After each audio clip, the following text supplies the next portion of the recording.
आज मैं कक्षा सप्तम गणित अध्याय 1 परिमेय संख्या के बारे में आपको फिर से समझाने जा रहा हूँ। परिमेय संख्याएं सभी पूर्णांक संख्याएं परिमेय संख्याएं होती हैं, जैसे 0 और ±1, ±2, ±3, ±4, ऐसी अनंत तक सारी संख्याएं ये परिमेय संख्याओं में आएंगी। 0 भी एक परिमेय संख्या है, क्योंकि 0 को भी हम P/Q के रूप में लिख सकते हैं, 0/1 लिख सकते हैं, इसलिए 0 भी आपकी एक परिमेय संख्या होगी। अतः सारी पूर्णांक संख्याएं सभी, यानी ±1, प्लस का भी 1 और माइनस का भी 1, ये सब जो हैं पूर्णांक संख्याएं हैं। अब एक्सरसाइज में आते हैं हम। 1B का पहला सवाल है, निम्नांकित परिमेय संख्याओं को उनके सरलतम रूप में लिखिए। का है -8/10। 8/10 को हम इसको 2 से काटेंगे, 2 से 4 बार कटेगा, 2 से ये 5 बार कटेगा, तो ये आ जाएगा -4/5। इससे ज़्यादा ये सरल नहीं हो सकती है, अतः ये इसका सरलतम रूप हो गया। अब है अगला 15/20।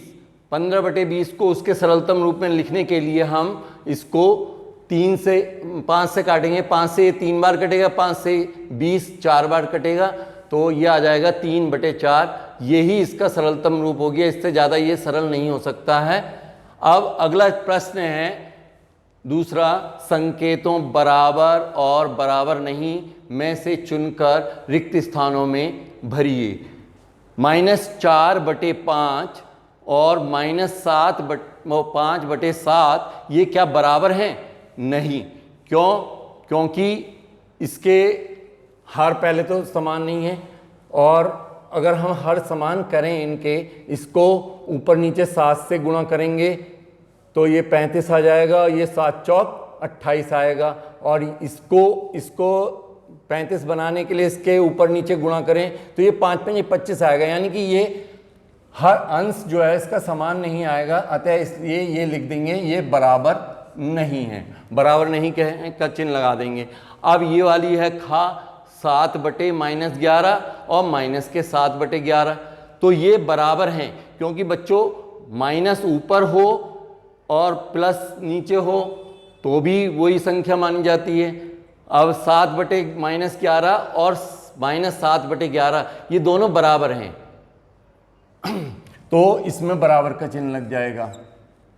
ये भी माइनस की है, ये भी माइनस की है, इसलिए इसमें बराबर का चिन्ह लग जाएगा। अब है प्रश्न 3, निम्नांकित परिमेय संख्याओं के जोड़े में कौन कौन समान हैं। अब ये देखना है कि ये समान है या नहीं। का -9/12 और 8/-12। अब क्या काम करेंगे इसको पता लगाने के लिए? इसके हर को इसके अंश से गुणा करेंगे, यानी कि -9 को -12 से गुणा करेंगे और 12 को 8 से गुणा करेंगे, तो माइनस प्लस 12 निम्मा 108 आ जाएगा और 12 अट्ठे 96 आ जाएगा। दोनों साइड बराबर नहीं आ रही हैं, तो ये समान नहीं है, अतः ये समान नहीं है। ऐसे ही खा -15/45 और 16/-48, ये हमें पता लगाना है कि ये दोनों जोड़े समान हैं या नहीं। तो इसके लिए हम क्या करेंगे, इसके अंश को इसके हर से और इसके हर को इसके अंश से गुणा करेंगे। -15 को -48 से गुणा करा और 45 को 16 से गुणा करा, तो ये आ जाएगा माइनस प्लस के 720, और इन दोनों की गुणा भी करेंगे तो ये भी 720 आएगा, अतः ये समान हैं। अब मैंने हर सवाल के का और खा बता दिए हैं, आपको गा और घा, हर क्वेश्चन के गा और घा आपको करने हैं। अब आ जाइए चौथा सवाल, निम्नांकित परिमेय संख्याओं को संख्या रेखा पर निरूपित कीजिए। अब 3/4 को हमें संख्या रेखा पे दर्शाना है, तो कैसे दर्शाएंगे? इसका हर बच्चों क्या है? 4 है, तो सबके बटे 4 कर लेंगे। 0/4, 1/4, 2/4, 3/4, 4/4, 5/4, 6/4, 7/4, 8/4। अब अगर हम इसको काटेंगे, 4/4 को काटेंगे तो एक बच्चों यहाँ पे आएगा, 4 से 4 कट जाएगा तो एक यहाँ पे आएगा, 2 कहाँ पे आएगा, 4 से 8 को काटेंगे तो 2 यहाँ पे आएगा, तो 0 ये आएगा। ठीक, तो हमें 3/4 दिखाना है, तो 3/4 हमारा कहाँ है, ये है। तो हम यहाँ से ऐसे लाइन खींचेंगे, इधर से 3/4 के लिए ऐसे लाइन खींच लो और इसको इससे मिला दो और तीर का निशान लगा दो, तो 3/4 हमने दर्शा दिया संख्या रेखा पे, 3/4 यहाँ पे होगा। ऐसे ही 3/5 दर्शाना है, तो सबसे पहले हम देखते हैं भिन्न का हर क्या है। हर 5 है तो सबके बटे 5 कर देंगे, बटे 5 सबके बटे 5 कर देंगे।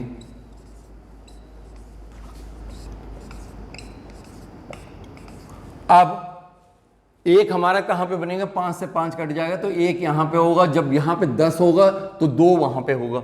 ठीक, तो हमें 3/5 दर्शाना है, तो 3/5 ये देखो यहाँ से ऐसे चलेंगे, 3/5 ये दिख रहा है हमें, इसको इससे मिला देंगे तो संख्या रेखा पे हमने 3/5 दर्शा दिया।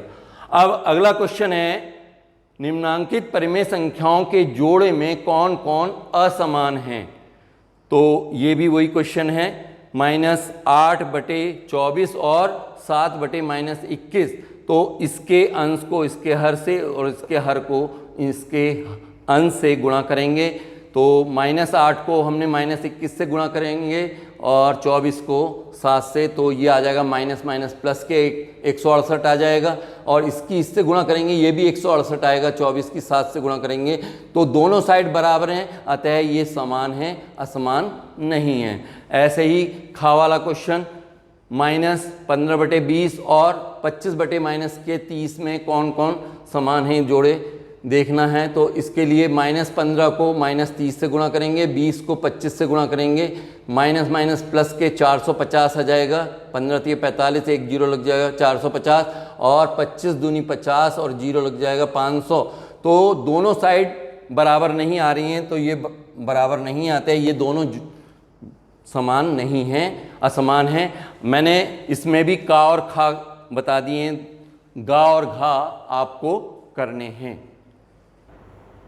अब अभ्यास 1C का पहला सवाल, निम्नांकित दो परिमेय संख्याओं में कौन बड़ी है। पहला है -4/9 और 7/9। इसको हल करने के लिए हम देखो दोनों के हर समान हैं, 9 9, दोनों के हर समान हैं। अब हम इसका अंश देखेंगे दोनों का, हमें दिख रहा है कि इसका अंश बड़ा है, 7 बड़ा है -4 से, अतः 7/9 बड़ी होगी -4/9 से, अतः इसमें कौन सी बड़ी है, 7/9 बड़ी है। अब खा वाला सवाल है -3/4 और -5/8 में कौन सी बड़ी है।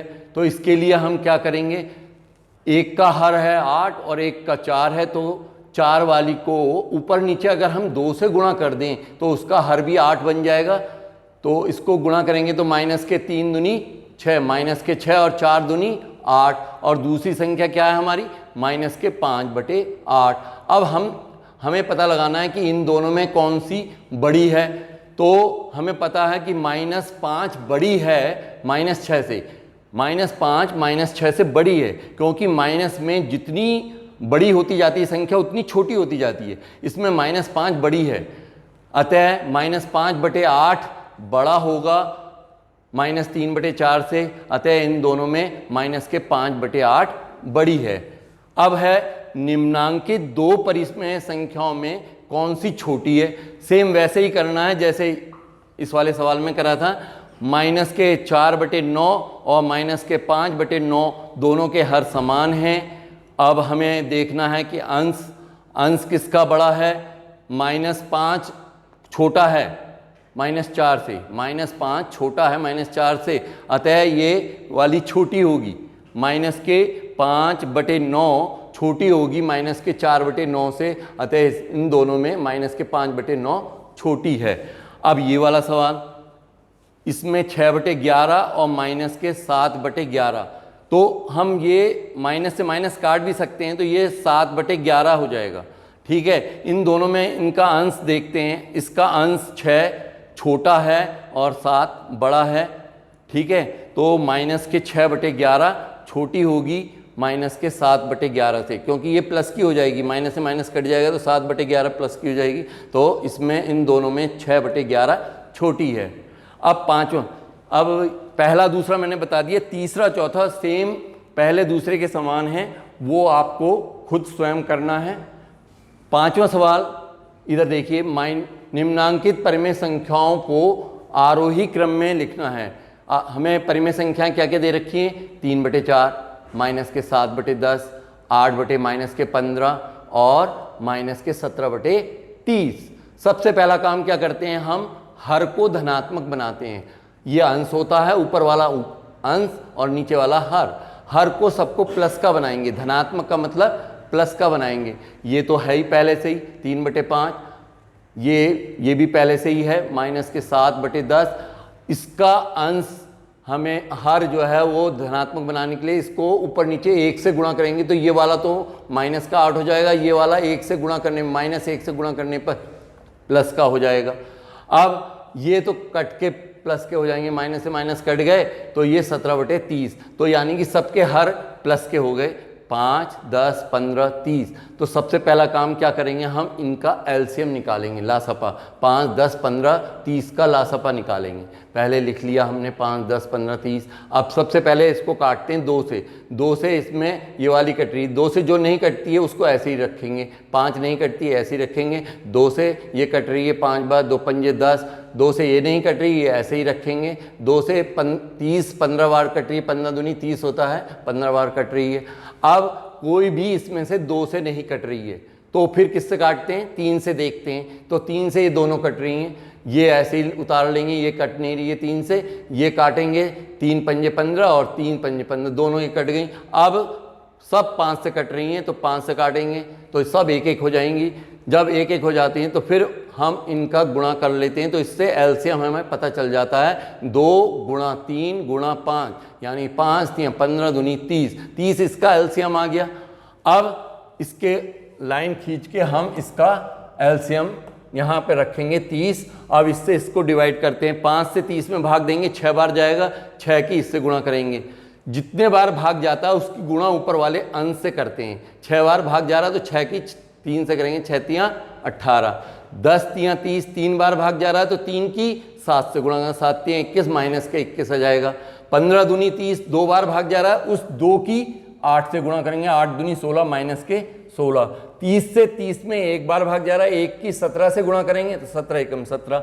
अब हम इनको सबको अलग अलग करके लिख लेंगे, 18/30, माइनस के 21/30, माइनस के 16/30, 17/30। अब आरोही क्रम में लिखेंगे इसको। आरोही में क्या होता है? आरोही क्रम होता है चढ़ता हुआ क्रम, पहले छोटा, फिर उससे बड़ा, फिर उससे बड़ा, लास्ट में सबसे बड़ा। ठीक है, तो आरोही क्रम में जब लिखते हैं तो सबसे छोटा इसमें क्या है? माइनस की सबसे बड़ी संख्या जो है वो सबसे छोटी होगी। माइनस के 21/30 सबसे, ये माइनस में बड़ी है तो ये सबसे छोटी होगी, तो माइनस के 21/30 पहले आएगी, फिर उसके बाद माइनस के 16/30 आएगी, फिर 17/30 आएगी, फिर 18/30 आएगी। ये तो आरोही क्रम हो गया ये सवाल में। अब हम जो हमें सवाल दिया था उसका आरोही क्रम निकालेंगे। माइनस के 21/30 हमें किससे प्राप्त हुई है? दूसरे नंबर पे है, तो दूसरे नंबर पे हमें माइनस के 21/30 किससे प्राप्त हुई है? माइनस के 7/10 से, तो 7/10 पहले आएगा। माइनस के 16/30, यहाँ देखो तीसरे नंबर पे है 8/-15, तो फिर दूसरे नंबर पे 8/15 आएगा। फिर है 17/30, 17/30 किससे प्राप्त हुआ? सबसे लास्ट में है माइनस के 17/30 से, तो माइनस के 17/30 नीचे आ जाएगा। अब 18/30, 18/30 किससे प्राप्त हुई है? 18/30 पहले नंबर पे 3/5 है, इससे प्राप्त हुई, तो 3/5 आ जाएगा। तो ये जो है सवाल का आरोही क्रम आ गया। अब अगला सवाल, ये छठा सवाल, निम्नांकित परिमेय संख्याओं को अवरोही क्रम में लिखिए। इससे पहला सवाल था आरोही क्रम, अब हमें इन परिमेय संख्याओं को अवरोही क्रम में लिखना है। तो हमारी संख्याएं क्या हैं, 4/7, -5/6, -3/-12 और 11/-24। सबसे पहला काम हम क्या करते हैं, इसमें हर को धनात्मक बनाते हैं। हर को धनात्मक करने पर, तो इसका तो हर धनात्मक है, इसका भी है, इसको हम माइनस से माइनस काट के इसका हर धनात्मक कर सकते हैं। ठीक है, तो ये धनात्मक हो जाएगा, और इसको -1 से गुणा करेंगे तो ये वाला 24 हो जाएगा, ये -11 हो जाएगा। -1 से जब इसको गुणा करेंगे तो ये -11 और ये माइनस प्लस हो जाता है, तो 24। ठीक है, हर हमने इनका धनात्मक कर लिए, माइनस से माइनस कट के प्लस का हो गया। अब सबके हर धनात्मक हो गए तो हम फिर क्या काम करते हैं, इनका एलसीएम निकालते हैं। 7, 6, 12 और 24 का एलसीएम निकालेंगे। तो यहाँ लिख लेंगे हम, पहले 2 से काटेंगे, 2 से 7 नहीं कटता तो ऐसे ही लिख देंगे। जो संख्या नहीं कटती है उसको ऐसे ही लिख लेते हैं। 2 से 6 कट रहा है 3 बार, 2 से 12 भी कट रहा है 6 बार, 2 छिक्का 12 होता है, और 24 भी 2 से कट रहा है 12 बार, 12 दूनी 24 होता है। ठीक है, अब फिर 2 से काटेंगे, 2 से ये नहीं कट रहा, ये नहीं कट रहा, ये कट रहा है, तो 2 3 6। ठीक है, तो 3 बार कट रहा है, 2 छिक्का 12, 6 बार कट रहा है, फिर 2 से कट रही है। अगर सारी संख्याओं में एक भी संख्या अगर 2 से कट रही है तो 2 से ही काटेंगे, ना कि 3 से। अभी ये कट रही है 2 से, तो इसको 2 से ही काटेंगे। तो ये नहीं कट रही, ये नहीं कट रही, ये नहीं कट रही, ये कट रही है, 2 3 6। अब ये 3 से काटेंगे सब, ये 3 से कट रही हैं सब। तो 7 नहीं कट रही है तो 7 ऐसे उतार लेंगे, ये 3 एकम 3 कट गई। अब 7 जो अपने आप से कटेगा, 7 एकम 7। अब इनका एलसीएम निकालने के लिए इधर जो अंक आ रहे हैं इनकी गुणा हो जाती है, 2 × 2 × 2 × 3 × 7। यहाँ ऐसे रख लेंगे और इनकी गुणा करेंगे। 7 × 3 = 21, 21 दूनी 42, 42 दूनी 84, 84 दूनी 168। तो इसका लासा क्या आ जाएगा, 168। तो फिर हम यहाँ पे आएंगे और लाइन खींच के इसका लासा लिख लेंगे 168, इससे इसमें भाग देंगे। अब हमें पता लगाना है कि 7 से 168 में कितने बार भाग जाएगा। तो हम 7 को छुपा लो बच्चों, और बाकी जितनी भी संख्याएं बच रही हैं उनकी गुणा कर लो, हमें पता चल जाएगा कितने बार भाग जाएगा। 3 दूनी 6, दूनी 12, दूनी 24, यानी कि 24 बार भाग जाएगा। 7 से 168 में भाग देंगे तो 24 बार जाएगा, और 24 की फिर 4 से ऊपर वाले अंश से गुणा करेंगे, 24 चौक 96 आ जाएगा। अब हमें पता लगाना है कि 7 से 168 में कितने बार भाग जाएगा। तो ये 2 3 6 होता है ना, तो इन दोनों को छुपा लो और बाकी जो अंक बच रहे हैं इनकी गुणा कर लो। 7 दूनी 14, 14 दूनी 28, 28 बार जाएगा।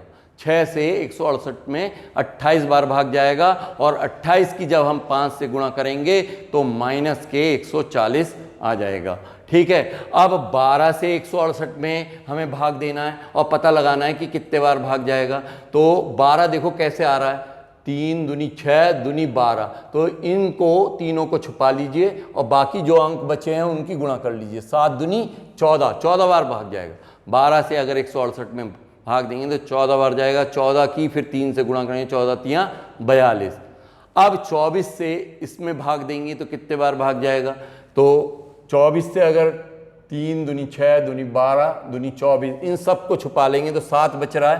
तो 24 से जब हम भाग देंगे इसमें तो 7 बार भाग जाएगा। 7 की 11 से जब गुणा करेंगे तो -77 आ जाएगा। जितने बार भाग जाता है बच्चों उसकी ऊपर वाले अंश से गुणा करते हैं। 24 से 7 बार भाग जा रहा है तो 7 की हम 11 से गुणा करेंगे, अंश से गुणा करेंगे, तो ये आ गया 77। अब सबको अलग अलग करके लिख लेंगे। 96/168, -140/168, 42/168, -77/168। अब अवरोही क्रम इनका लिखेंगे, जो हमने सवाल से निकाला है इसका अवरोही क्रम लिखेंगे। अवरोही क्रम क्या होता है, अवरोही क्रम होता है उतरता हुआ क्रम। सबसे उतरते हुए क्रम में क्या होगा, सबसे बड़ी संख्या पहले होगी, फिर छोटी, फिर छोटी, फिर लास्ट में सबसे छोटी। उतरता हुआ क्रम जो होता है वो अवरोही क्रम होता है। ठीक है, चढ़ता हुआ क्रम आरोही क्रम और उतरता हुआ क्रम अवरोही क्रम। तो अवरोही क्रम में हम सबसे बड़ी संख्या इसमें छांटेंगे तो क्या है 96/168। ठीक है, 96/168। फिर है 42/168, फिर माइनस में आएगी। माइनस में सबसे बड़ी वाली संख्या जो है सबसे छोटी होगी, तो माइनस के 77/168, माइनस के 140/168 सबसे लास्ट में आएगी। ये सबसे छोटी संख्या है। तो ये उतरता हुआ क्रम हो गया, अवरोही क्रम हो गया। अब हम सवाल का निकालेंगे। सवाल का जो हमसे पूछा गया था, इस सवाल का अवरोही क्रम बताइए। तो 96/168 बच्चों किससे आया है? 96/168 आया है, नंबर 1 पे है, तो नंबर 1 वाला अंक देख लीजिए 4/7 से। 4/7 यहाँ आ जाएगा। ठीक है, अब है 42/168। 42/168 तीसरे नंबर पे है, तो तीसरे नंबर वाली परिमेय संख्या देख लीजिए, -3/12। ठीक है, तो ये आ जाएगी दूसरे नंबर पे। अब है -77/168। 77/168 सबसे लास्ट में है, सबसे लास्ट वाली संख्या आ जाएगी 11/-24। अब है -140/168। 140/168 दूसरे नंबर पे है, तो दूसरे नंबर वाला ये आ जाएगा सबसे लास्ट में -5/6। ठीक है, ये अवरोही क्रम हो गया। अब मैंने आपको आरोही क्रम और अवरोही क्रम दोनों के सवाल करा दिए हैं, और 1 की दक्षता में आरोही और अवरोही वाले ही सवाल हैं, तो 1 की दक्षता आपको स्वयं करनी है।